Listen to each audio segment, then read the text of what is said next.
హిజ్కియా ప్రార్థన చేయగానే హిజ్కియాలో ఉన్నటువంటి వాస్తవికమైనటువంటి జీవితానికి దేవుడే తన మనసును మార్చుకున్నాడు. ఎంత గొప్ప విషయం ఇది!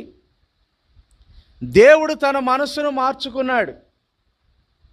వెంటనే ప్రవక్తని, నువ్వు వెళ్ళుయా, 15 సంవత్సరాలు ఇంకా నేను ఆయుష్నిచ్చానని చెప్పు పో అని చెప్పాడు. చూసారా?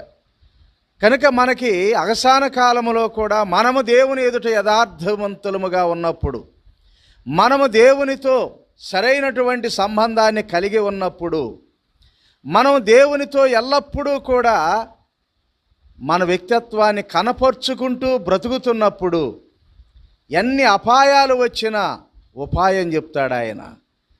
ఎన్ని ప్రతికూలతలు వచ్చినా ఒక చక్కని మార్గాన్ని, తప్పించుకునే మార్గం